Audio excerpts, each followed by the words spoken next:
I always forget her name. Brooke? Brooke was taking him to get his hair cut. Yeah. His And father. I overheard. They came to get him today, just about an hour ago. So. How we doing on sound this, Todd? So. Sound. My sound?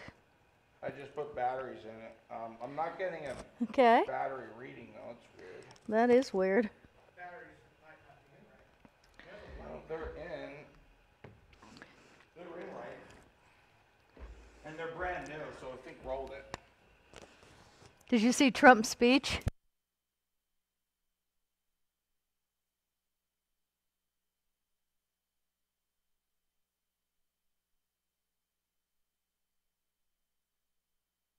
Speech from Biden the other night. I couldn't wait to talk to you about that. Horrible. Oh my gosh. Where'd you get these batteries? A brand new box. Bring me 2 more batteries.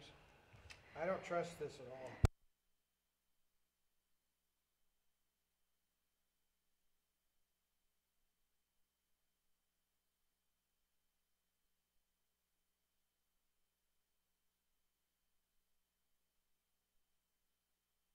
Right? Yeah. They had 3 bars up. The ones that those are. We just have to test them with a meter. There's a tester in there. And I had to eat them because they were going to go bad. They don't last very well. I brought you back some crab. I know, but he had a surprise for me. I love that. He took me to the. That thing's messed up then because they had 3 with the other ones. We'll save the battery. Go get the save. Am I save on? the batteries. I mean, am I showing as Well, on? you didn't turn your mic on. Oh, okay, but it's on. We'll talk after for sure. Oh, you know what? I left all my prizes in the other. I left my prizes. Well, we'll just have to not have any prizes tonight. No, I left them in the office. Hold on a second. That's Ryan. He's probably telling you your mic's live and you're live. Everything's live right now. You're on. You're live. Everything's on. I'm not getting any sound, Cat. Oh, okay. I haven't said anything yet. No, Is it working? Hey, Ryan.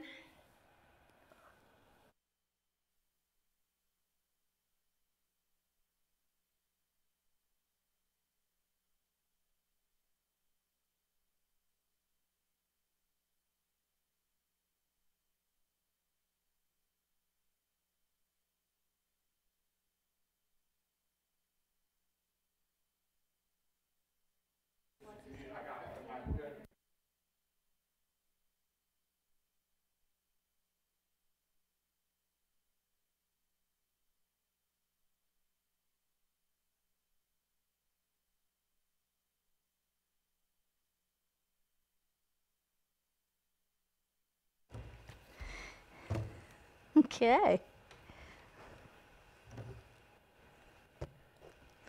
Ready on Apple TV. It gives me great pleasure to introduce our final act, Debbie the Clown and her friends.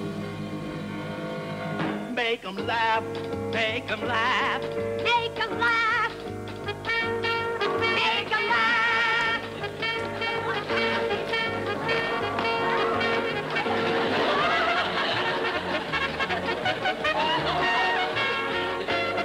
Make 'em laugh. Make 'em laugh. Don't you know all the world wants to laugh? My mom said, be an actress, my child. But do it comedy style. They'll be standing in line for the old honky-tonk monkey shine. Now you can wear a stunning gown by Christian Dior, a fabulous creation that the critics ignore. But slip on a banana peel and fall on the floor. Make 'em laugh, make 'em laugh, make 'em laugh.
You watching this physical company?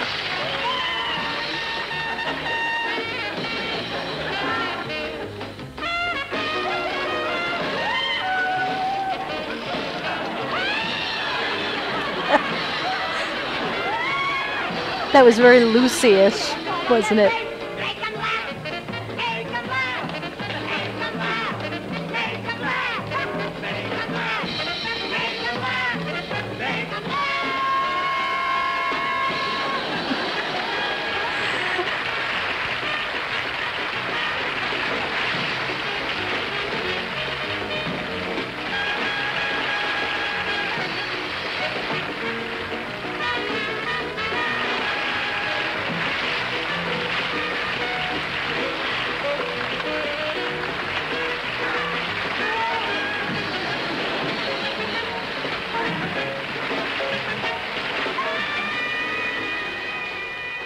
There you have it. Well, I have never seen that ever.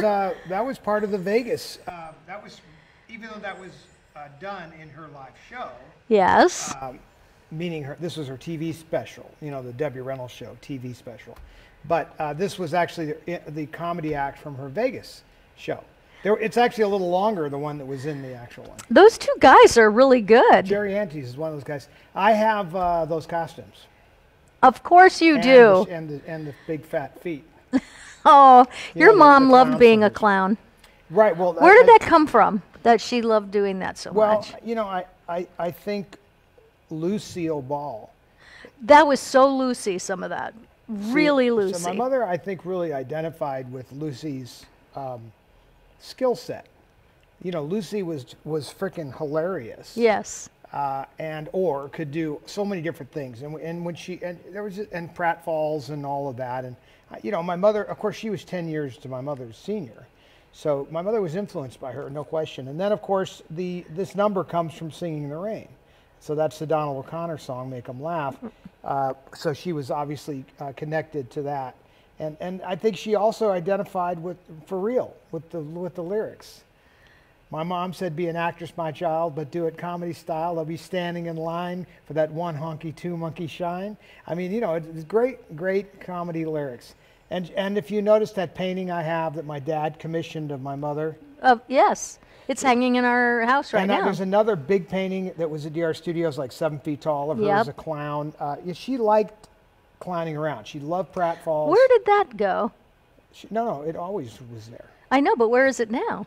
That's actually with Kathy in Montana. Oh, nice. Yes. If you remember, people tore it at DR Studios in the hallway. I don't know if it was on purpose or just stupid, but it needs to be restored. It's an oil painting. But you know, that if you really go back, when my mother did her screen test at Warner Brothers, she did an impersonation of Helen Kane, and it's all monkey business. You know, that's shtick. And so I think from the get-go, that was her. She was good at it, and she loved to clown around, period. The word clown around, thus like to be a clown. I mean, you know, we don't really have clowns anymore. You're not allowed to be a clown. It's somehow racist or something. So I don't know that you see clowns in circuses and all the things we grew Well, up there's in. no circus anymore, which is kind of sad. That's extremely sad. But Yeah. you know, the idea that you're exploiting the animals or the little people or whatever.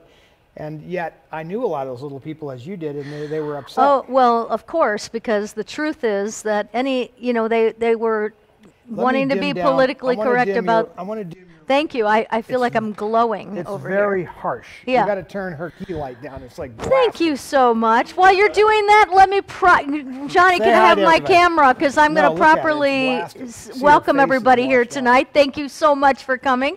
Saturday night, we figured that if we do this tonight, then in perfect tune, as we always do on Sunday, usually we don't do anything, and that sounds really good to me about now. And then on Monday, of course, I will cook up some hamburgers and hot dogs on the grill because I am the grill master in this house. But I want to say hi to Seth Robichaux because I haven't talked to you in forever, and I saw that you're in the room, and I saw a lot of other great people. And Susan Klinowski, I'm glad you're with us tonight. I know today would have been your anniversary, I think I saw you say. But you know what? We're happy to have you here with us. Susan Hirsch, hello. Anna Harris, I missed you too. I've heard of the Topsfield Fair, but you know what? I can't just choose where I'm going to go. The fairs, just like anybody else, they come to me and we have a meeting and then they hire me. So it's not like I call the fair and go, "Hi, Topsfield, I'd like to play at your fair this year." Though I wish it worked that way because there's so many cool places that I want to go. But I think I have heard of them or met with them at some point. I just had such a great fair season this year.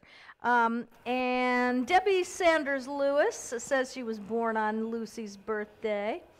Raquel Capone, I know who you are. And you know what? I know movies like It have made clowns evil. There's a clown that came into one of the fairs I was working this season, and I think Ryan's not on Zoom with us, is he? He is. Ryan is monitoring for the auction. But he's not. We can't bring him up, though, right? He didn't want to go on. He said he wanted to focus on the auctions. Okay, so we'll announce the auction in a second. But so the clown for the fair came in, and he was an older gentleman, and I wanted to make Ryan laugh, so I said, "That's John Wayne Gacy." And he about fell over. Linda completely fell over because, you know, that man ruined clowns forever for some people. When I was a little girl, I was really into true crime stories, believe it or not. I know that's weird, but I was. So I would read all these true crime novels starting at like 10, and that one scared me. But I'm so happy that you're all here. So I'm going to let Todd take over in a minute. I just want to say, hey, Peggy Delgadillo. Ferruccio is in the room. Kathy Hobbs is here. Everybody's so happy to see Seth and Frank. Janie's here. My microphone is twice as loud as yours, she said. John. So I'll have them turn that down. Thank you. And I can also pull the voice down. Good evening and welcome to Introspective, the program that attempts to probe in depth some of the more probing questions. More sort of the in-depth Maybe mine probes is too close to my mouth. It could be. Let me see if I Okay. can. Okay. Well, take I hadn't this said out just anything in a little while, bit. so that would be a know. reason. Okay, so I am done introducing for now. I'll bring more people in to introduce. Why don't you go ahead and talk about the auction item, since I'm not sure what you picked. Well, I have some interesting. Well, first of all, I have some show and tell stuff. I know, but I have some we have auction to get to stuff. that. So let's do the auction stuff now, so people have the rest of the I'm show trying to do it. find a chapter in my book that relates to some of the show and tell. Okay. But I'm going to get to that in a I minute. can't wait for the show and tell because I've never seen the show and tell. Now, for people who, these are posters that you have recently found. No. Oh, well, one of them. I mean, meaning we had them forever, but you just so stumbled upon them in our I'll explain it. So, Okay. So the first poster that I'm going to show you, that this is going to be for tonight's auction, is a very unusual poster. And in fact, I didn't even have this poster. What have we got here? It's a That's Entertainment poster, but you see at the bottom, the Beverly Theater. So that makes it very rare. And to make it even more rare, these were my mother's. She took 4 of these posters from the Beverly Theater when That's Entertainment premiered. First of all, when that movie came out, I loved it. Go to my camera for a second, I became John. obsessed with musicals because of this So movie. this, if you notice, I'll try to get it all in frame. You'll see at the bottom down there, you see the Beverly Theater and all of that. Now these, had I known these were stashed in this box at the ranch, you can go back to 2, I would have had her sign these, but I had no idea. But they're still, in some ways, there are some collectors, this is so rare that there are some collectors that would want this just because it's a very rare version of the poster. Like you could Yes. get a version of this poster. This is a first release poster from the Beverly Theater, which is where it premiered in Beverly Hills, and my mom went there and kept 4 of these posters. So that's the first item. And Now, those posters have not been linen backed, or No, this so they will is- come in a roll. and it's in very good condition. Yes. It is. You can see it's been a little perturbed from its being rolled, but and it's been in storage forever. It'll be rolled again when you get it, by the way. But the yeah, bottom it will line, come in a tube, but that can be linen backed, and it would it's be in very good beautiful. shape. There's Yeah. not any pinholes. and things where this has been put up. It was never displayed. Here's the second one. Both of these are awesome. This is very rare. I love this movie so much. Black and white movie, The Affairs of Dobie Dillis. This is where my mother dances with Bobby Van and Bob Fosse and sings in the canoe with Bob Fosse. It's fantastic. And we'll go to my camera, John, for a second. You can see the close-up. What song was that? All I do the whole day through is dream of you. That's right. Until the dawn, still go on dreaming of you. With a little ukulele he played, So right? that's signed by her, as you can see. Oh, And- yeah, there it is. She did sign that. Yep. That's and nice. this one's in good condition. There's no tears. It does have a couple of little crease marks, holes where the creases are. This really should be properly mounted or backed. Oh, yeah. Whoever gets it. And the fact that it's signed, also it takes it to a different level. There just aren't that many. There's a little bit of a tape stain here. But there are places that I could send this out to the guy that I use. You'd think it was brand new when it came back. Yeah. The other thing about this that's unique, so it's signed by her, but it was signed to a person. Now, the guy passed away and gave this back to my mom. Now, so I could tell you a little history on this poster that makes it even more interesting. This guy brought this poster to the hotel when my mother was signing autographs at the end of the year. He would show up all the time with more Debbie stuff. And he would come in and he would put it in front of her and she would like say, his name was Russ, by the way. She'd say, well, Russ, don't you just want me to sign it? You're going to flip it or whatever. He goes, no, you can put my name on it because I'm never going to sell it. And he never sold anything. And it was so cute because he left her everything back. I know. I remember. So we got like 40 items back from his estate, and he specifically wanted Debbie to have all of his stuff back. So great piece of history, great poster on its own right, in very good condition. Not as good as the Beverly poster, but these are both original. Like this poster was released 1953. Obviously the other posters, what was that, late 60s, I guess? Okay, so those are your two sort of the bigger items. Then the next, third item would be a lobby card from DR Studios, but it's signed. So if you look at my mom's arm, yep, right there. Yep, there it is. So she signed this. So it's a lobby card from This Happy Feeling. And it was on the walls at DR Studios. It's still in that frame. If you don't want the frame, we could just send you the lobby card, or whatever. But this literally came off the walls of DR Studios. And then the final item on the Price is Right is, I tried to do this also by price. So you'd have like some expensive stuff moving down. And so this being the least expensive, this is just a regular lobby card, unsigned, but a great movie with my mom and Glenn Ford, started with a kiss. And we had a couple of these, so I don't mind parting with one. I have one that's signed and two that are not. So this is in really good condition. A couple of pinholes in this one where it was obviously from a theater, but it's in great shape. So there's your three items. I believe that you could... You just showed 4 items. 4 items. But we're doing all 4 items tonight? All 4 items tonight. 1, 2, 3, 4. Okay, so you broke the rule. No, we did it because I didn't want there to be an item that was too expensive. Oh, no, So I was worried that's that- fine. I'm I just worried- know people get confused. So But let's figure here's this the thing. out. I don't want, so there's 2 posters. 2 posters. And there's 2 lobby One cards. is Dobie Gillis. Frank just Affairs put of Dobie Gillis. Affairs of Dobie Gillis. And I will say that that's a rare one. Yes. But I and love it's that signed. movie. But the second poster was the That's Entertainment from the Beverly Theater that my mother personally grabbed. Ugh, 4 I of these, love and that I'm movie. putting one up. So, but we didn't know she even grabbed these. They were stashed at the ranch until just a couple of weeks ago. So they surfaced, but they're from the Beverly Theater. And they were in a box where I found a lot of goodies. So you guys are going to get access to some cool stuff that was in a big box with all these tubed items. Yeah. And I mean, I'll share with you even on a show and tell. Some of the stuff in there is show and tell stuff. Other stuff could be shared. Like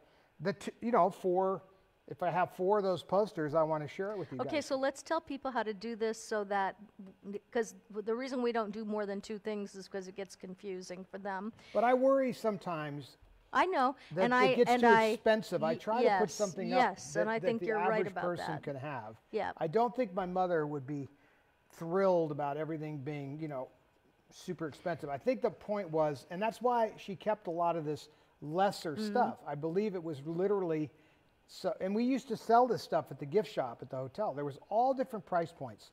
So I try to find things that I think are a little more affordable. Not everybody can afford, Absolutely. posters. I mean, but let's just make it clear so people can bid. And of course, bidding always starts at $5 and goes up from there. So the Dobie Gillis poster, so that I guess the Dobie, you can call it DOBIE poster. And then there's that. And then the other poster is That's Entertainment. That's a separate poster. Then the third thing is Kiss. Kiss. It started with a kiss. There you go. There it is. There you We're gonna go in here. Okay, there it is. So Kiss that is a lobby card, and it's quite a big one. And then This happy or this happy. Happy. You can call this one Happy. Now, the difference, that's signed by right, Debbie. So once again, like I didn't want to just, if I had to just put this, like that anything Debbie signs is gonna, Of course, it gets yeah. pricey. But and I don't have thousands of things signed. I mean, we just find it here and there. So these are impossible to reproduce, impossible to find. Whereas this, is around in the marketplace. This is not untouchable. So Kiss is not signed. Not signed. And Yeah. it's much more affordable. That should go for a reasonable amount of money. So that should give 4 things that people can get that hopefully somebody can afford. So That's Entertainment is not signed. Not signed, but rare. But rare. And I love that movie so much. Well, my mother, so the poster, you could buy a That's Entertainment poster on eBay, not from Debbie, but you could buy one. Yeah. And if you did, it would be a regular clean poster, and it wouldn't have the banner at the bottom. So the version that is specifically from the premiere that my mother went to and kept the posters, that's a good story. Yeah. And that takes it into a little different category. I wished I had her sign it, but on the other hand, there are collectors that collect posters that would say, I don't want the poster signed, because it actually, in their mind, devalues it to them. On the other hand, there are people that want the two together. So it really depends on the individual. But the purist would not want a signed poster. He would want an unsigned original poster if he's just collecting posters for posters' sake. Like if you had a King Kong poster, for an example, and it was signed by somebody, it could crush the value. Well, what is the value of a King Kong poster now? Well, I mean, anything goes. Could go $500,000 for the big ones. Unbelievable. Conservatively. Who knew that posters were going to be that valuable? I mean, Nobody. Yeah, except you, because you are the No, poster I wasn't king. I would love to take credit for this, but I collected the posters because I wanted them to go with the museum items. So I collected them for that reason. Ah, so you wanted to put the poster next to the costume Well, I that it was did. I in. not only wanted to. That is exactly what I did. Well, So- was that at the hotel? Yes. Oh, awesome. And so the mission was an ongoing mission. And Robert Noodleman, who was a buddy of mine, was an archivist. He ran the Hollywood Heritage Museum in Hollywood. An incredible guy. Died very young. Good friend. He and I scoured high and low to try to get a poster or a lobby card to go with everything in my mother's collection. So that was key. So we did find a lot of posters and things, and we would look for her stuff and find it. Sometimes you could buy a Debbie poster in those days for $20, and then I could have Debbie sign it, and all of a sudden it's worth $200. So it's just like, and that was back in the day. So we were at the hotel days, we were getting $200 for Debbie signed Debbie stuff. If it was a good item, even back then. Guess whose birthday it is? Who? Ferruccio. I just saw it just now. Well, you know what I have? What? I have, and I probably can throw it up so we can share it. I have Carrie doing the at her birthday. Oh, you at Her the last final one? birthday. Oh, I remember that moment like it was yesterday. So I have that whole video of her directing the Yeah.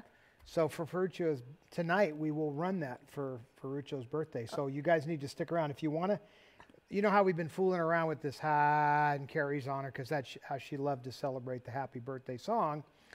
I have a video shot by Richard Landers on his phone, and where is it? on my phone now. Then how do you get it up there? Apple TV. Mirroring. Awesome. So we will run the instead of us doing it, or we'll do it all together with Carrie. All How right, about that? let's do it. Oh, you want to do it now? Of course. She's ready There's to go. no better time. While Plus, we missed a couple of birthdays in the last You mean of his? month or 3 weeks or whatever it's been. I feel like we've been gone forever. You mean of him? No. His birthday I think is today or soon, if not today. But we had some birthdays. Let me see if I can remember who they are. Oh my gosh, it's been such a day. I wish I could tell you about it, but it can't. Tell him about what? It's been a very special day. Oh. Okay, wait a minute. So, all right, so here we go. We're going to go full screen on this. You ready, John? I'm going to run this unedited. So when they do it, we'll all sing along. Okay. So for Frank and all the people whose birthdays we missed,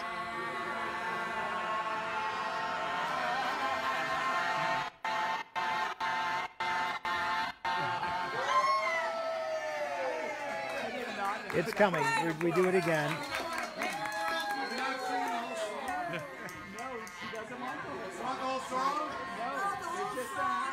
she looks great. The whole song. Okay, one more time, just the first syllable. And then sing the rest in your head.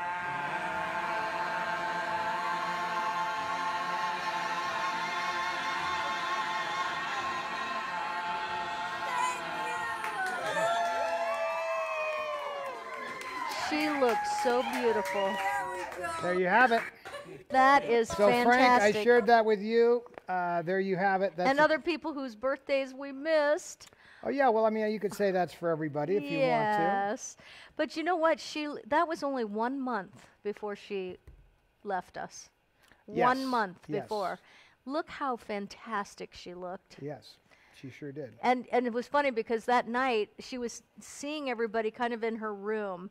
She was sitting up in her big giant bed in that fantastic bedroom, and people would file in because there had to be 200 people there that night. I mean, there had to be.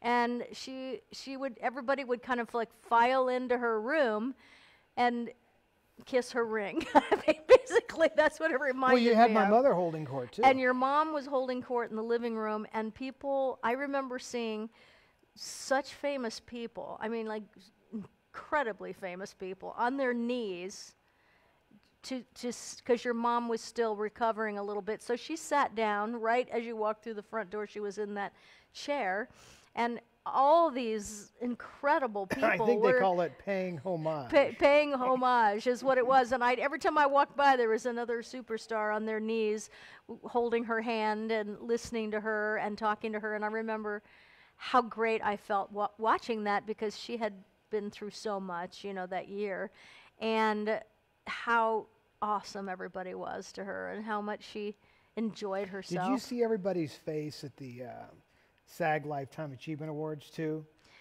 I mean, I At don't know what if you point? were looking. Of course I was. Okay, because I was up on the stage with her, right? Right. So at one point I was literally holding her up. But when the lights came on and she came to life, because Yeah. that's how she is, I was seeing, they had the house lights up, and I could see everybody who was anybody. And they had such, Reverence is the word. yeah, it was awesome. And I remember very well because Meryl Streep was in the front row, or maybe her table. It wasn't rows; they were tables. Yeah. We ate that night, and so they were tables. And I just remember seeing Meryl Streep's face like this. I Yeah. mean, she was so. She was in awe, and it was wonderful. Enamored, yes. So that's a good speaking word. of Meryl Streep, Yes. so the only person that has more Academy Awards than her is Betty Davis. Right. We're moving into the show and tell. I feel it coming. I love it. Tonight is a show and tell, and I'm going to start it with a sort of an opener, just to sort of understand the context. Before you start, I don't know if you know that your parents got married at Grossinger's, and Maxine Moody is reminding me that while I was gone, Grossinger's burned down. Did you know just that? Recently? Yes, How just come like that a week didn't make ago. the news? It did make the news. Not around here, it didn't make the news. Well, I saw it on the news wherever I was. I did not see that. I think I was in Virginia, or maybe I was in Alaska. I don't remember, but That's I remember shame. seeing There's a lot of history at that place. Yeah, wasn't that where they shot, or it was supposed to be Grossinger's in Dirty Dancing? Well, my father, of course, performed there a lot. Eddie Cantor discovered my father and had him perform there very, very young. So he has a long history there. And, of course, they were friends of my dad's, the Cantors. The Grossinger family. Okay. Are we moving off of that? We are. It's time for your... Ryan, I hope you're keeping track of the auction, because everything's moving really quick here.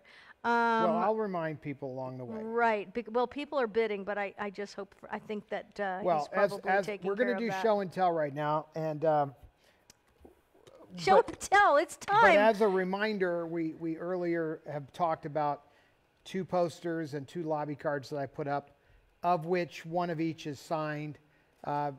Anyway, I'll re-describe it all a little bit. Yeah. But there's some pretty cool Debbie items on the auctions tonight. So 4 items, and hopefully it's something that somebody can afford.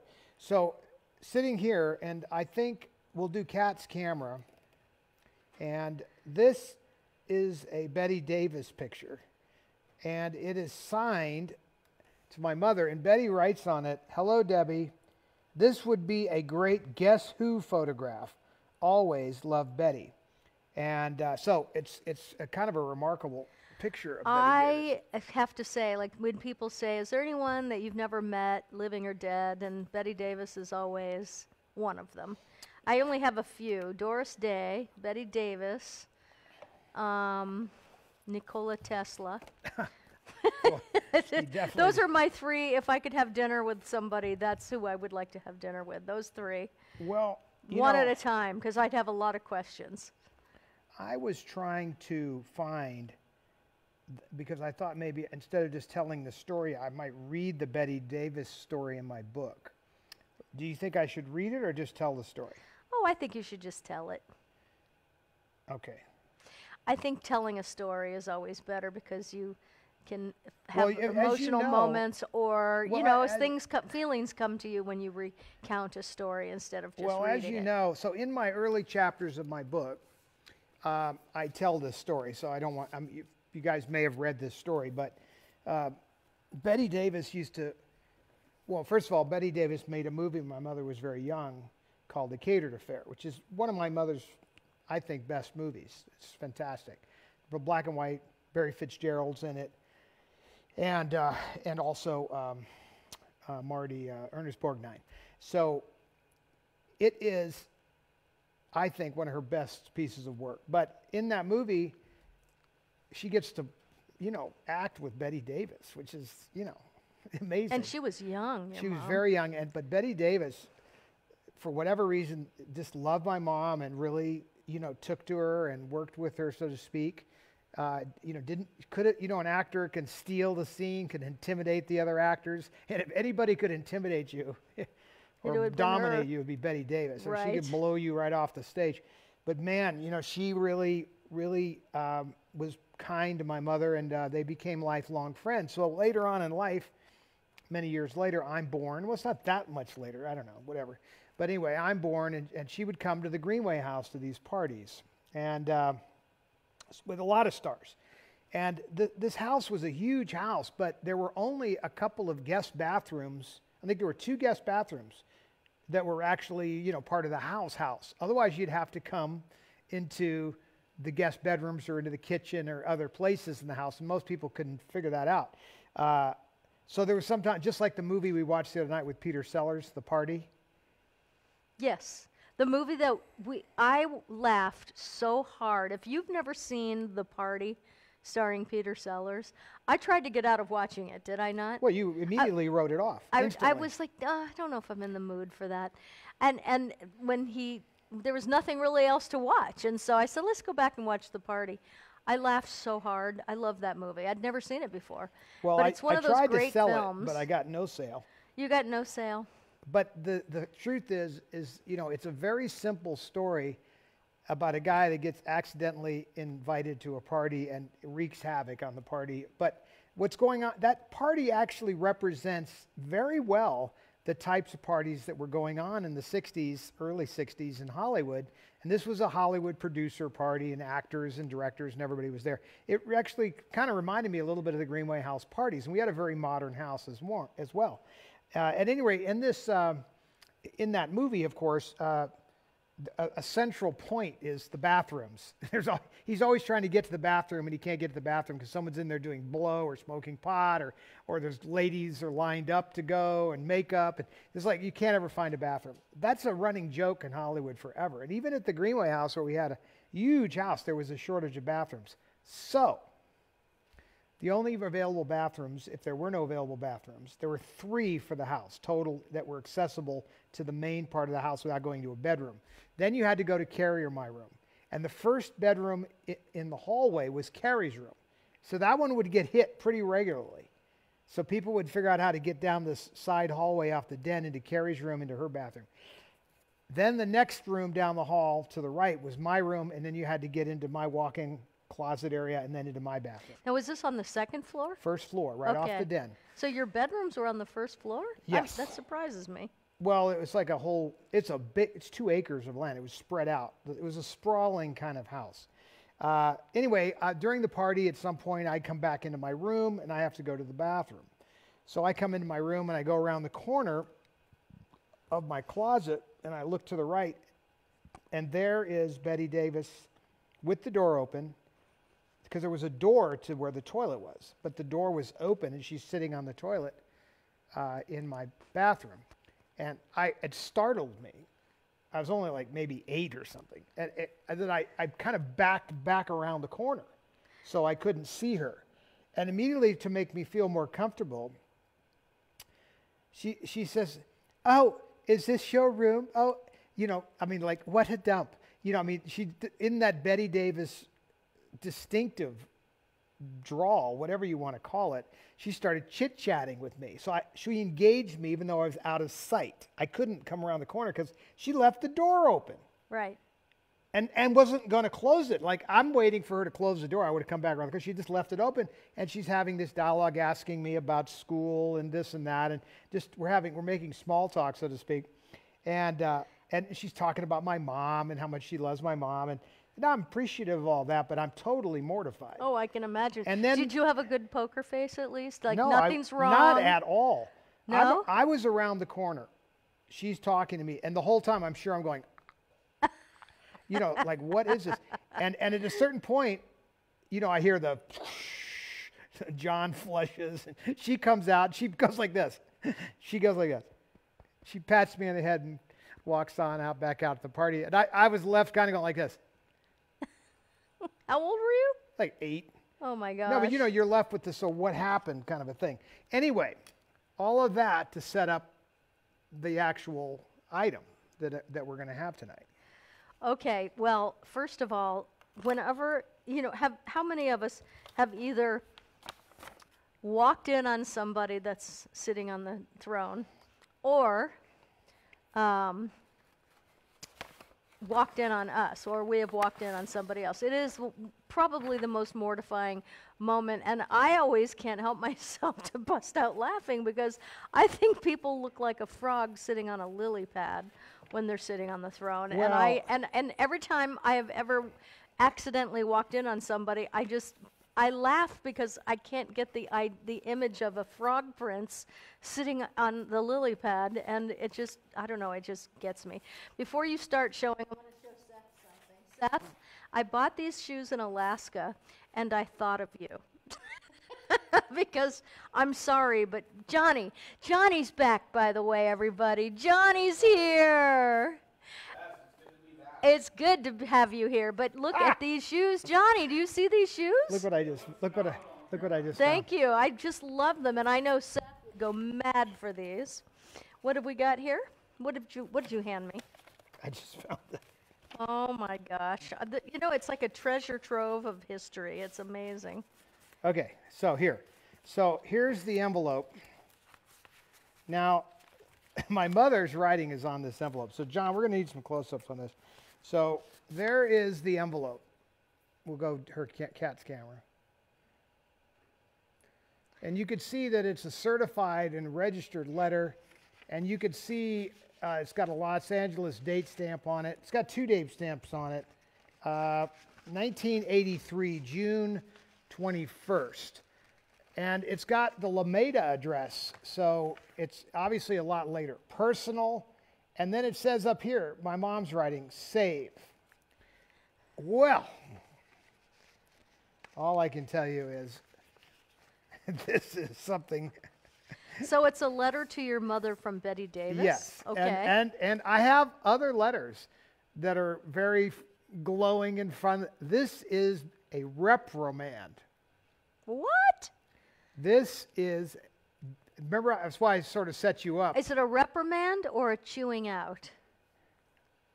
She's being put in her place. Okay. And I set it up on purpose by saying, you know, Betty Davis was a daunting personality. Oh, yeah. And even as nice as she was to me as a child, I mean, and I knew her from the movies to some degree, but I'm telling you, she had a magnetic pulse that could be felt at a distance, which is what made her a star for 1,000 years, you know. Right. But she was intense. And like I said, I could sit here and read you other letters that she wrote on. This one was like, I just happened to stumble on this. And you just discovered it? I just found this letter. So I'm going to read you, well, first of all, I'll show you the letter and then I'll read it to you. So go to Kat. Handwritten by Betty Handwritten, Davis. up here, BD, got the date. All right, here we go. Oh, boy. I've never seen this, so this is a first for me, too. Dear Debbie, I tried to reach you by phone without success. I read the interview you gave to the Inquirer stating that you hoped that you would not be in the position that I am in, having to do a series due to my financial status. I hope that at 75 years old, you are in the professional position that I am in today, and I hope you have as much money in the bank. My gosh. Hotel, remember the show? She was doing a TV show. Hotel. She was a regular Aaron on Spelling it. show, Yeah, right? uh-huh. Okay, Hotel has better scripts than most of the movies that are made today. Aaron Spelling is one of the last intelligent producers in our industry. Wow. I would appreciate it if in future interviews you would have enough respect for me to not insinuate I am broke. Betty Davis, BD. Go to the close-up. Wow. I would. You know what? I wonder what your mom thought when she opened that. I can assure you that because she's super respectful of Betty Davis. It I blew know. her away. Oh my gosh. But this is life, okay? You know, Well, so it is. It's real life because sometimes we say things or My behave in mother- a certain way, and we need to be accountable for it and, my mother and was apologize. you know, I mean, she didn't mean anything by it. I can assure you.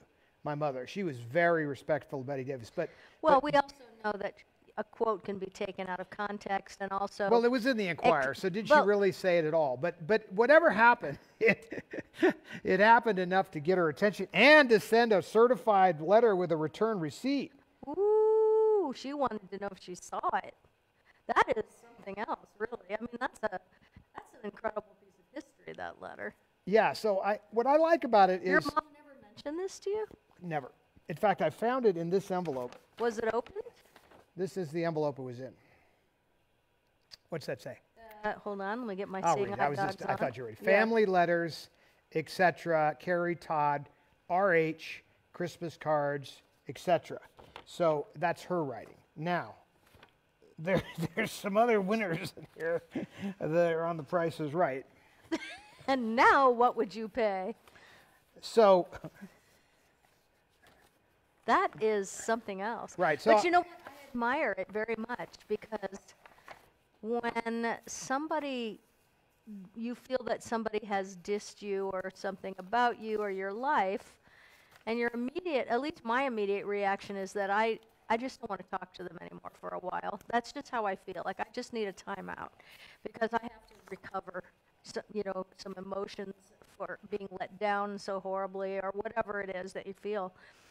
But it's up to us if we say to people, did I do something or say something that I'm not aware of that may have caused you not to want to speak to me? You know what I mean? Like but you see, Betty Davis could have just shined Yeah. her on, but she wanted her to be of friends. course, because she wanted to know. But I could see being pissed off enough by something like that where you would be like, "That's it." Yeah. But on the other hand, consider the what source. what I love about Betty Davis is because I think sometimes when you just stop By the talking way, to people. do you want to see what people are asking before I move on to something else? Yes, hold on. I think sometimes, I forgot what I was going to say. I'm sure it'll come rolling back around the front of my brain. Was she smoking, Todd? Was Betty Davis smoking? Of course. Yes. Did she die from lung cancer or cancer? I don't know. She lived a long time at any rate, so certainly not the primary reason. John Eric St. James, we need to talk to you because we are confused about a signature. Remember you went to sign his book the other day and you went, I've already done this. I know I have. So John Eric, let me know. Send me a PM, private message. Send me a private message and let me know if you got Todd's book, and if you did, what's missing, just so we do this right. So send me a private message tonight so I can get that out to you on Tuesday if you don't already have it. Okay. To have been a fly on the wall. I walked in on my grandpa. It was the only time I ever saw him angry. I'm telling you, walking in on a plane, it's even worse because Well, my can't God! I just have a moment? The plane is the worst because the lighting is so bad. It's like the worst. So you're being seen at your worst. You're a frog on a lily pad, and the lighting is bad. I mean, how much worse can it get? That's just ridiculous. Okay, hold on a second. Let's see here. Oh, gosh. Nicole Johnson. I'm going mad as well. Those shoes are glorious. I'm telling you, I bought them at the Alaska State Fair. I just almost fainted when I saw them. Dem shoes. Barbara Potter. I say DEM, dem babies is what I say about my chickens. I use that word. So everybody has enjoyed your story, your letter you just read, and I'm looking to see. Mike is cutting out on me. I don't know if it still is. That was a few minutes ago. Let's see. Yeah, people are saying my mic is cutting in and out. You good? Okay, don't worry. Okay, so. I'm looking at it. I don't see it, so keep going. All right, so no, people are just letting you take the lead, and I think that's excellent. So let's move on. Okay, so, I'm never going to top that. Okay. No, I don't think that's toppable. I do have actually. some other fun little stuff here, but I have a card that I wrote my mother. So this proves that she keeps everything. So here's that card, John, on Kat's camera. So you could see that's me addressing it to her house. This is around the same time frame. All these letters come from the early 80s. And so the card is really kind of a cute little card. But what it says, now that we have a mature adult relationship, there's something that I would really like to tell you. You're still the first person I think of whenever I fall down and go boom. I love you, Todd. That was to your mom? I wrote that to her. That was a card that I gave her. Aww. And it's not, it doesn't sound like it's a birthday thing. So it must have just been because it's May. It's not. It her would have been birthday. just because card. That's what we call those. Just When- because. But just what's because. funny is, look on the envelope, and you'll notice in the upper corner there it says. Come out and come back in. Yeah, I'll just come up there. Start a little further away and it keeps, no, there you go, that's good. Right there. Yeah, right there. Todd, save. So that's her writing in the upper corner there, where she is saying that's. She saved everything. I don't know why she would write the word save because everything gets saved. Here's a cool little item having nothing to do with that. Can you see that one, Kat? Aww. Yes. So this is the Academy Awards from 1986 at the Music Center in Los Angeles. So this was her little ID badge. I'll go that way with it just for fun. See that? Oh yeah. Mm-hmm. It's a laminated little thing I'm guessing that you had on to get behind. I would so much rather watch the Academy Awards on TV than to be there in person. That's what I took away from the night that we went. Well, I could say that except And we that left, actually. But I have some very Yeah. specific memories, like when I met Charlie Chaplin. Oh my gosh. Well, of course, if you're a part of the Academy Awards, then that's a whole different story. Well, I wasn't. I happened to be backstage. Well, yeah, but My you were. mother said, "Do you want to meet Charlie Chaplin?" And You I saw took him. pictures of him from I backstage. have pictures of it, yes. And I was like, Charlie Chaplin is like, Do you have any of those on that computer? yes. Because I got to tell you, Charlie Chaplin was I'm a collector of historical autographs, and the first thing I ever bought was Charlie Chaplin, a signed Charlie Chaplin photograph, not of him in a movie, but him as an older man. His handwriting was so beautiful. And there aren't a lot of signed Charlie Chaplins. Right, because he left the country, but also he wasn't like a guy that hung out at autograph shows. Right. So there certainly are less Chaplin than many others. Right, but I remember the night that he got the Lifetime Achievement Academy Award, and did they put that in the Robert Downey Jr. movie? Sure they did. Because did he get left alone in his wheelchair? Is that true that he got left alone when by I met accident? him, he was in a wheelchair. They didn't stand him up until they brought him out on stage. But he was definitely in a wheelchair. I'm just. Did he get emotional? Yes, he did. He was pretty old and frail, but as most entertainers do, they get up and they do it. Right.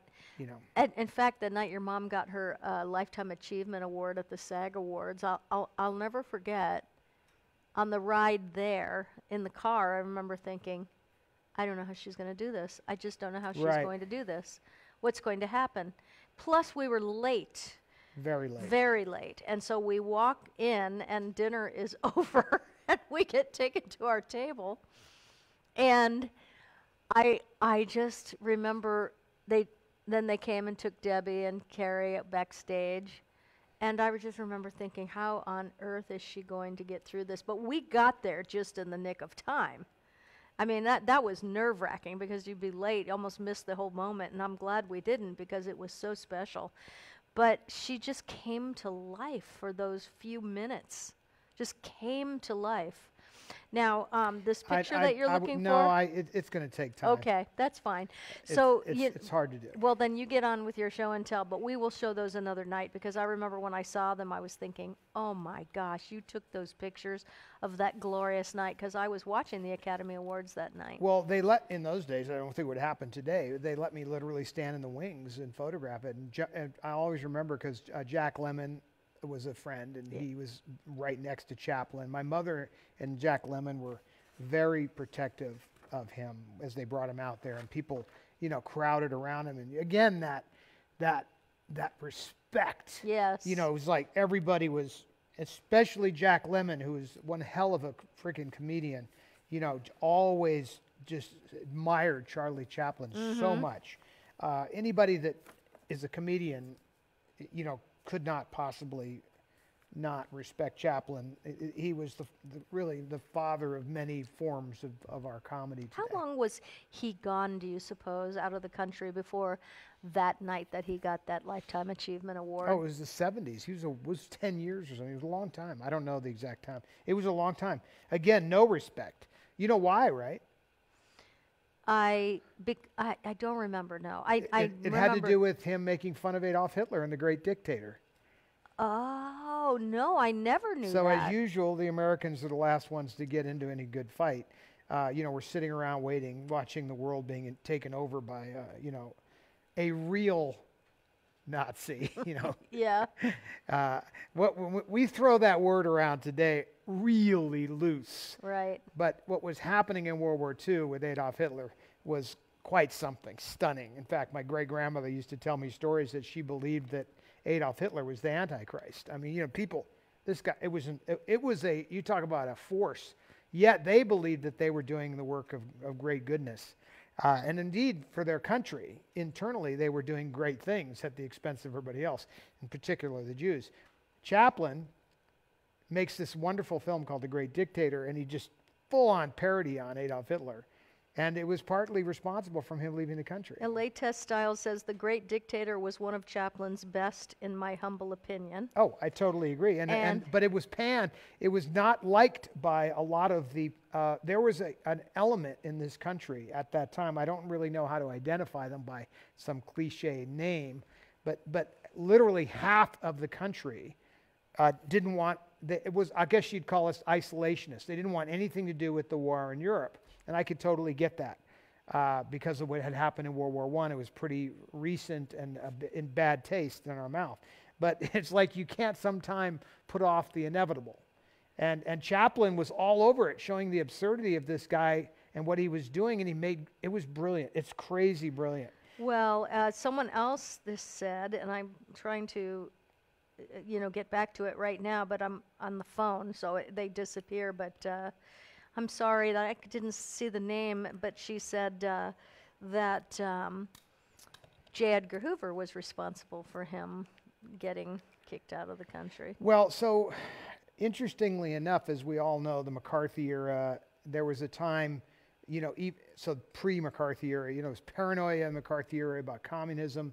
But even pre-McCarthy era, the FBI has a history of, shall we say,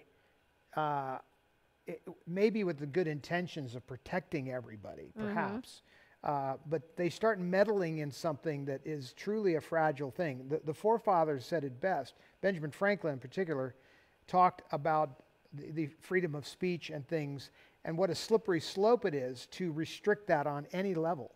So the idea that any institution, and we're dealing with this right now, that any institution, government or otherwise, would restrict freedom of speech in any way, shape, or form is really, truly at the core of what could destroy this country. The thing that made the country was the freedom to express and have differences of opinions and be able to be tolerant of those things. And we're talking now about, think about that, that's just, 80 years ago. There was an intolerance of opinion, and they were paranoid of. In that day, it was also about the communists, but it was also about the Nazis. And Nazis are what? National Socialists. So there was a paranoia about socialism and communism, which is the extreme version of socialism. And then we have what we all have hopefully love and care about, which is the Americanism. Yeah. We as Americans have, I think, the best balance of things. I love to think of my relationship with my sister as the way that we should all be able to deal with each other. Because Carrie and I totally did not agree on everything, but it was an interesting dance that went on. We had an exchange of thoughts. If it was a difference, we just move along. We're not going to fight it out. We try to see. And she came over to my side and things, and I came over to her side. That's the way it's supposed to be. But the forefathers designed the system for it to work that way. I can assure you that Thomas Jefferson and Madison, who are the obviously founders of the writings, actually Madison wrote the frickin' Bill of Rights, those guys would be totally against any sort of national police force. The FBI technically is a very, if it's not checked, it can be dangerous because it is a national police force, and that is not technically constitutional. The forefathers wouldn't have wanted to have the federal government having a police force. What's the job of the federal government? Why does it exist? To protect us and our rights and the Constitution. That's it. Congress is supposed to like what? They're the ones that are supposed to value and coin money. Mm-hmm. They're the ones. Not the Federal Reserve. Guess who abolished central banks? Thomas Jefferson, twice. Why do you think there was Alexander Hamilton and Burr ended up in a gunfight over this central bank issue? So the Federal Reserve is a slippery slope. That was not constitutional. The Congress is supposed to be the one setting the value, not these bunch of bankers that own the banks setting the value of money. That's the monkeys in charge of the bananas philosophy. Anyway, having said all this, where the hell did I get off on this tangent? I don't know, but it was a good one. A good tangent.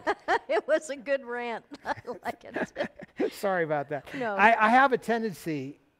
Oh, I know why. Because Chaplin. No, because Here Hoover, was a guy. Hoover, she brought up. Yes, but Chaplin. It was all about Chaplin. Yes. Chaplin left the country because of our intolerance from him making fun of somebody that would turn out to be one of the villainous characters of all time in history.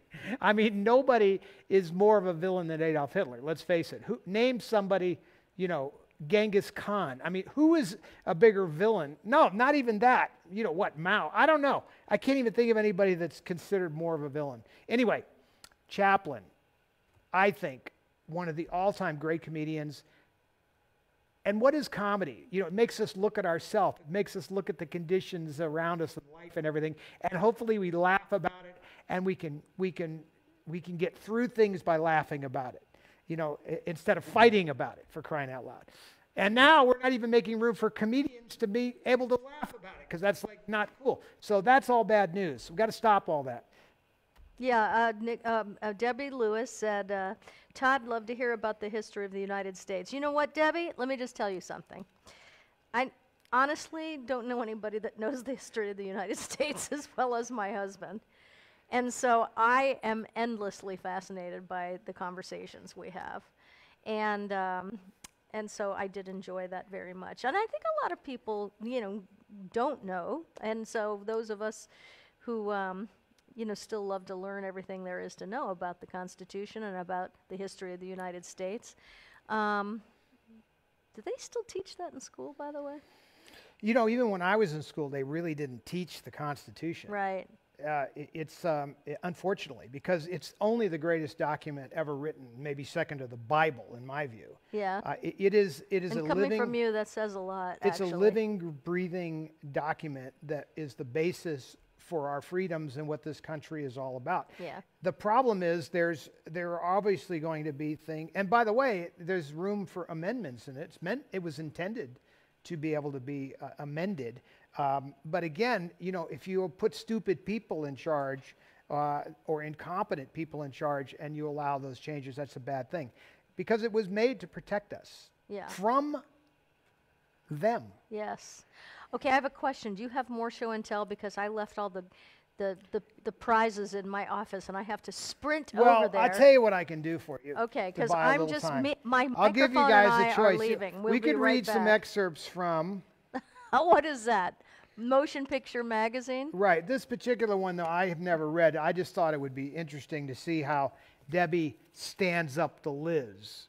I'm sure there's a laugh available in there. Or we can read about Eddie and Debbie from this other movie play magazine. But that would buy you some time if you want to run. Okay, I'm going to sprint. I could even... Oh, this is... I've never opened this thing, obviously. I would love to hear how Debbie... Oh, here she is. Here okay, I shall return. My shoes and I are leaving. And I will be back. Okay, well, to get off of my Charlie Chaplin Constitution rant, I'm going to read you some very dramatic stuff here from a Motion Picture Magazine.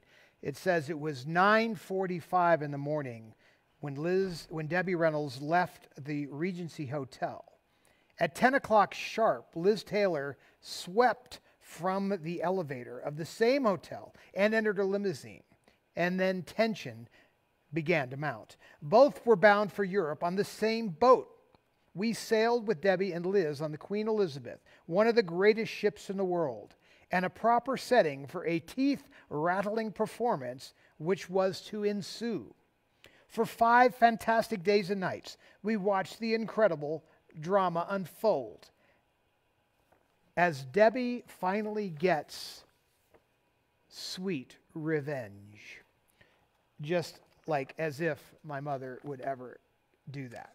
That's the last thing she would ever do. But it sounds good in print. So, now they go to like black on white. It's hard to read. The first skirmish took place privately when the rivals met for cocktails in Debbie's suite. Then shocked diners witnessed the meeting most people had sworn never would take place. The hatchet seemed to be buried, but in whose back?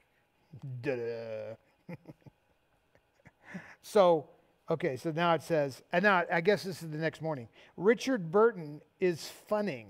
Isn't Liz ready yet? The Queen Elizabeth, which is to take them to Europe. Anyway, I always think these magazines are pretty funny. In fact, see, Harry Carl's already in the picture by the time this is going on. Anyway, I feel like these magazines are so dramatic, and the funny part about that is that my mother and Liz were always friends, even when there was so much public uproar about this divorce that it was hard for them to be together without actually pissing people off. But my mother really never blamed Liz, for what had happened, and saw it more as a rebound from what happened with Mike Todd and all of that. So it was easy for them to become friends again. And I think some of the separation was almost because the public wouldn't allow them to be friends. People used to walk up to me all of the time and offer to beat up my father. And I'd be like, look, it's okay. Water over the dam. It was 40 years ago. And I think that's amusing.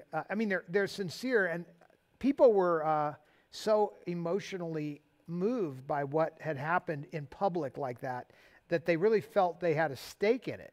And this is what killed my father's career in many ways. He really never recovered from that relationship. So that was certainly one of the most expensive pieces of A you'll ever encounter. Anyway, so I would say that the Eddie and Debbie and Liz and Richard Burton triangle was partly perpetuated because the public would not allow them all to be friends.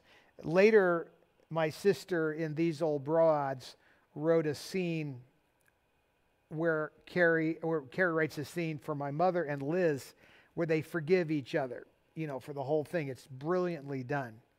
And Carrie disguises my father's name as Freddie.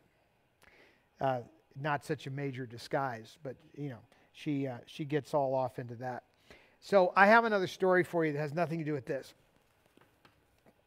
Back in the day, there was a restaurant in Beverly Hills, but it was also in many other places. And of all the things I wish John Haas could have seen in his lifetime, Trader Vic's would have been the place. I found the menu from Trader Vic's.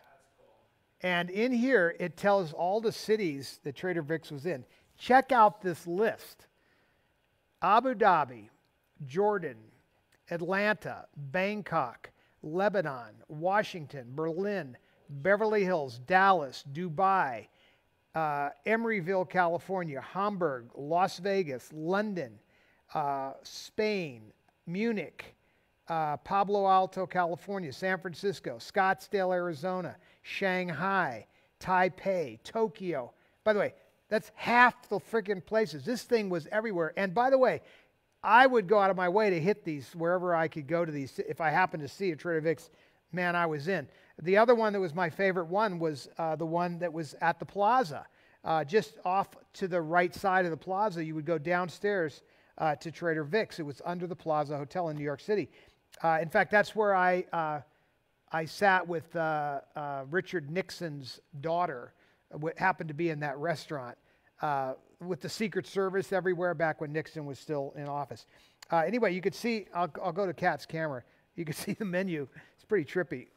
Can you see all the little naked girls on the cover? But this food, oh man, it's such a freaking bummer that this place is gone. I cannot tell you how fantastic. My drink of choice, these are all the drinks, by the way. I think some of the best friggin' drink menu ever. And there was my mother liked the Scorpion, which was this one right here. And if you think about this, the Scorpion was $14. Think about it. That's like back in the 60s, this is a $14 drink. I mean, you could have bought a car for that. I liked I used to have a thing called the Bolo. Let me see if the Bolo is in here. Anyway, what the Bolo was it actually served in a pineapple. They cut the top off the pineapple. It's fantastic. Anyway, I just feel like these kinds of restaurants don't exist anymore. The food was unbelievable. It was Polynesian food, but it was insane how great it was. And these are the kind of things I miss, because we constantly are thinking around here, like when we want to go to a great restaurant, there's a limited amount of great restaurants that we can go to. It feels that way to me anyway. But also, I grew up on that. This was the restaurant that my mother brought me to on my 18th birthday and told the maitre d' that it was my 21st birthday. That way I would have a place where I could go drink and they wouldn't ask for my ID. And it worked like a champ. So how cool was that? Now she knew, just to put a little caveat on this, she knew I wouldn't abuse it. But we had a charge account at Trader Vic's. So I could go there, and at 18 years old plus, and have a really nice cocktail and great food, and she would pick up the tab. She always wanted us to have she took pleasure in that, being able to provide that for Carrie and I. Now, Carrie, of course, abused it, which, in her style. But I always used to use that judiciously because I felt that it was such a privilege. And I tell you, John, you would have, we would be, if they still had this place here, we'd be there all the time. I mean, I used to go there all the time. It was the place. There was another place in Beverly Hills called the Luau that was just as fun. Kat's been gone for about an hour. No, I just realized that it was dark out, and so what I needed to do was get the chickens. I had to put the geese away, and then I had to grab the two chickens that come inside, because they were crying at me. Now I have two roosters in my lap, which can be really hot wings. Chill out. Look at that boy. He's the father of your new baby. Yes, he is. Yes, he is. I thought that would be in question. You never know until they hatch and you see what the colorings are. But there's only two choices. It was him or Einstein. I see you. And then over here I have baby. So anyway, so I have the prize. So I just want you to know, I just told a story just to catch you up. I found the menu for Trader Vic's. Oh my God, that was my favorite restaurant. And I just explained why that was such an important restaurant and how we don't have anything like that anymore. Right. And look at all these locations. It's insane. Well, we I read them. Here,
by Jack Hanley Jr., produced by him. This, Oh, John, I need sound. you're turned off. It is? Okay. So there's the poster of That's Entertainment. This is saved by my mother from the Beverly Theater from the premiere of That's Entertainment. That's poster number 2. That one is not signed, but it belonged to my mom. She saved it. And then we have 2 lobby cards. Oh my gosh. One lobby card is from, it started with a kiss, with his Glenn Ford and my mom. It says there's no sound at all, and there hasn't 1, been. 2. Well, there.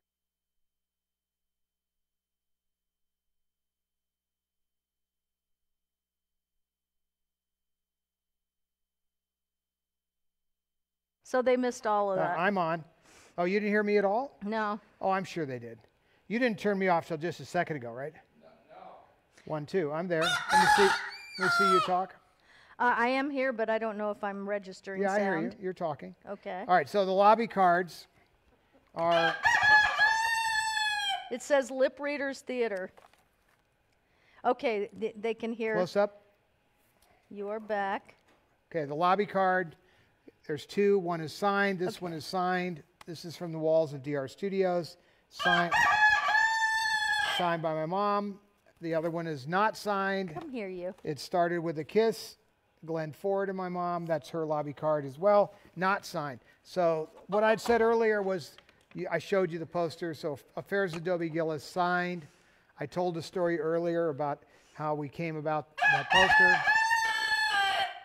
The That's Entertainment poster is significant because my mom saved it from the premiere at the Beverly Theater. So that she saved those, and I just found those posters literally a few days ago. So there's your 4 items to remind everybody, and now you're to your Okay, giveaways. so that the auction will close in approximately. What is going on with these two? 3 minutes. We have 3 minutes until the auction closes. Well, whenever you're done with your and giveaways. Ryan, do we have numbers so I can tell people what they are? Don't you always do the giveaways? Yeah, we do the giveaways first. I just want people to know what the last bid was, so that they're very vocal tonight. We're sorry, everybody, but I couldn't make it all the way back to the house. Okay, so here we go. Looking to see if I'm getting any text from Ryan, or if maybe Ryan is. Let's see. I'm posting updates. Okay, so he's posting updates. All good. Okay, great. So hit the everybody giveaways. knows. Towards the end of the giveaways, we'll close the auction. Yes. After the 6th giveaway, we close the auction. How about that? Is that fair? Whatever we always All do. right, we're going to have to just bear with the crowing, because apparently having 2 roosters in the room is very exciting for both of them. I have one, he's roosting on my arm like it's a dowling, but I really love it. You see he's got little bare wings, and he gets sunburned, so I call him hot wings. I'm not really sure where the feathers are for those. Okay, let's do this. So I am to pick a number. I mean, you are to pick a number 8 times for the wiener, because we don't have the wheel in here. So you're just going to pick a random number now between 1 Just let Ryan and do it. 65. He's got the randomizer. No, we're doing the wheel, but with you picking random numbers. Okay, ready? Yes. So if 16. you all doesn't know what 16. 16, Ryan, he picked number 1. If for those of you who aren't familiar, when you enter the room, you are assigned a number, and we usually spin a wheel. But tonight we're going to. This. I'm the wheel. What is he doing? What are you doing? Well, get on the chair then. There you go, little man. Get on the chair. There you go. He's so funny. This little guy is just hilarious. Okay, he's so tiny, and he's full grown. Okay, so number 16, Ryan. Who's the wiener of number 16? Who's number 16? Let me just see. It is Susan Klinowski. Susan, you've been having a rough day, so I'm really glad that you got that. Susan, I'm really glad that you won. That's great, because I know today is a rough one. So I just saw that when I entered the room. Wait, I just found another Betty Davis. You did? Wait. Uh-oh. I got Nice. follow up on Betty Davis. Here's another one. Ready, John? Okay. This is written on a different stationery. Okay. But it says, Dear Debbie, as I told you on the phone, I am here on October 19th. Now, this is 1980 to put things in perspective. I would be delighted to be your guest at the Thalian Ball to honor Lena Horne. I have no idea at this point whether I will be here or not. Love, Betty.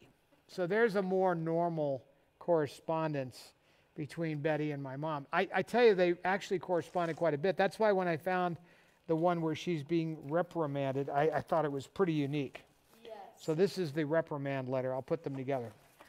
All right, so here's what we're going to do. Number 16, Susan Klonowski, you have won a $25 gift certificate to catcosmetics.com. That's what everybody's going to win. The sound is cutting? Go ahead. Okay, so Susan Klonowski, you have won a $25 gift certificate to catcosmetics.com. And so there you go. We're going to be giving away tonight. So let's go ahead and go to number 2. Pick a number between 1 and 65. 32. 32, Ryan. What have we got here? 32. I'm borrowing your glasses. Thank you. Mine? Well, it's okay. Just take mine. Because Okay. this is not my area anyway. No, let's change transmitters real quick. Seth Robichaux, you are the second wiener. So I'm going to go ahead. Might be the wire. Just leave it over here. Okay. Let's see if that helps. So I'm going to go ahead and say you have won a $25 gift certificate to catcosmetics.com. We are having a Labor Day sale right now. Sing it, child. We're having a Labor Day sale right now, and it is 30% off everything in the store, so Labor Day weekend sale. So there you have it. Seth Robichaux, you are the second winner of the $25 gift certificate to catcosmetics.com. Everybody, please claim your prize by writing me at info@catcosmetics.com. The third winner, pick a number between 1 and 65. 13. 13. Ryan, who is number 13? Let me just look and see because he's texting me. All right. Ryan, it's coming. I see the little dots. Hello, Hot Wings. Are you good tonight?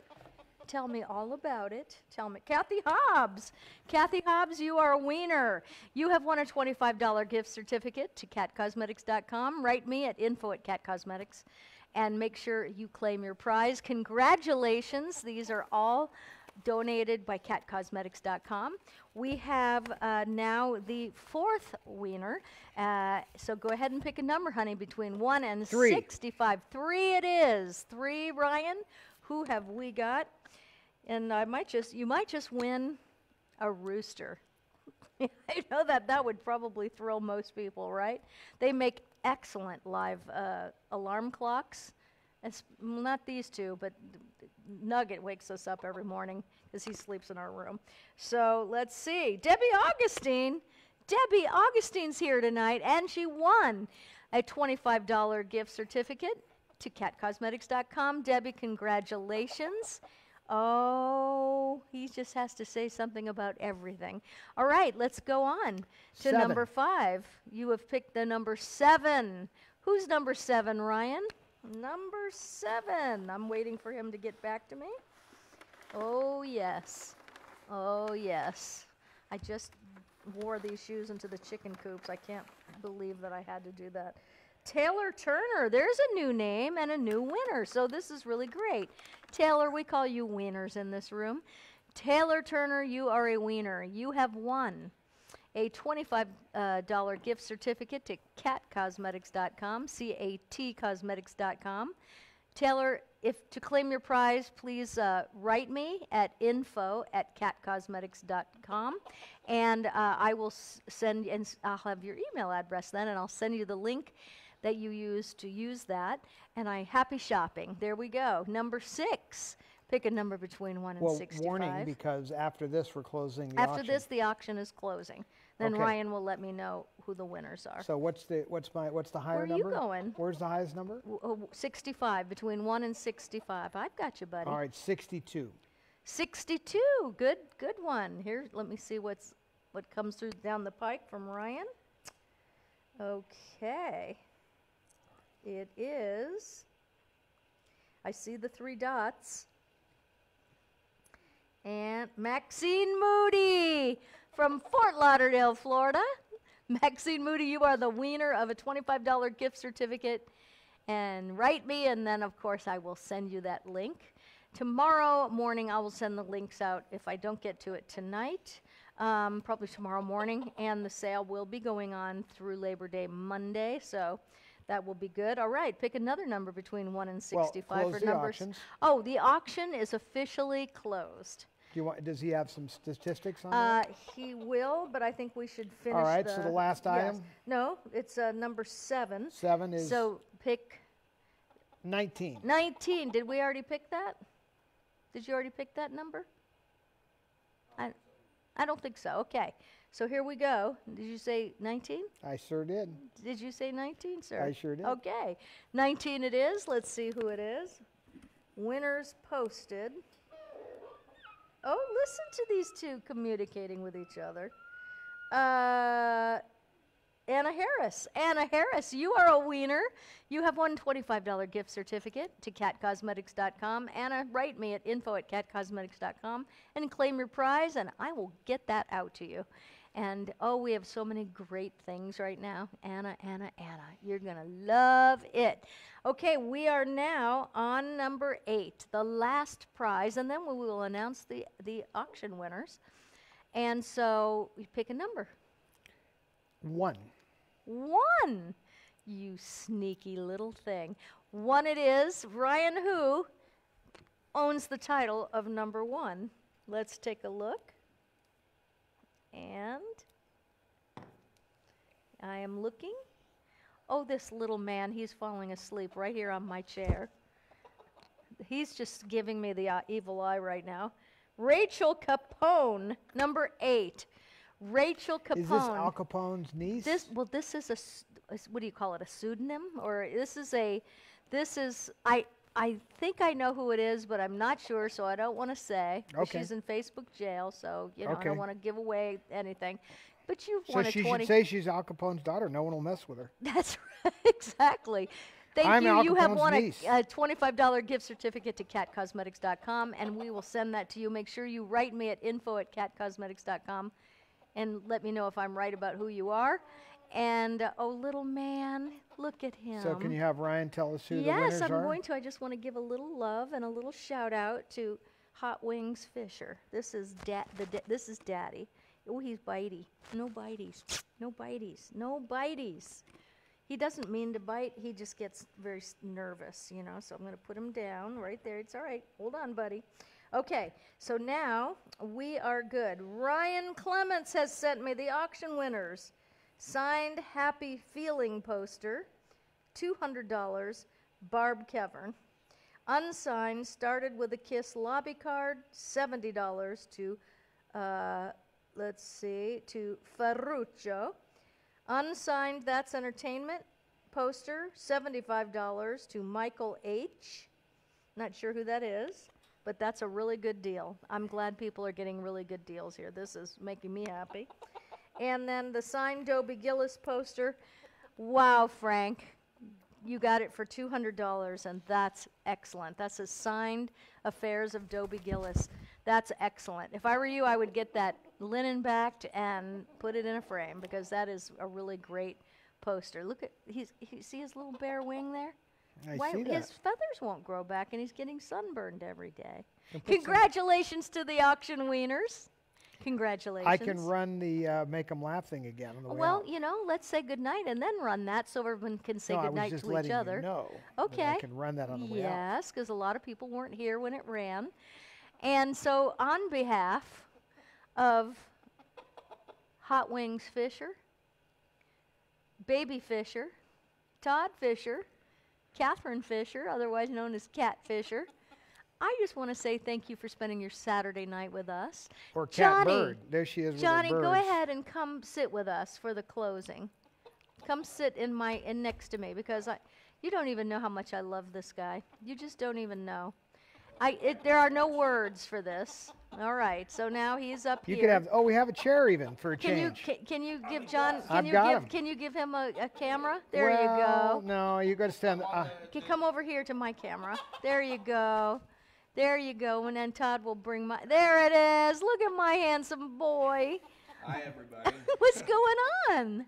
Where have you Sort of been? the side of the Where thing. have you been? Everywhere. All over the place. Too many places. It's good to be back. Well, I'm glad I've been that you're everywhere, home. man. Yep. Okay, everybody's getting a wild in the kingdom. It was a fun show, wasn't it? All right, so now you get to hear a little bit of our lives. I'm going to turn.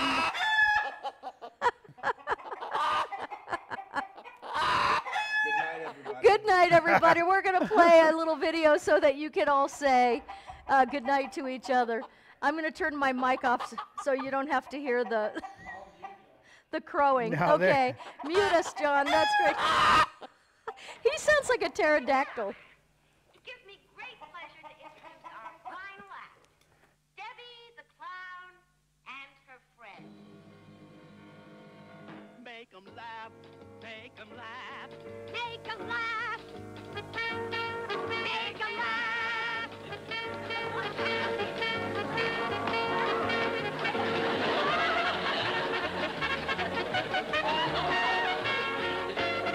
Make 'em laugh.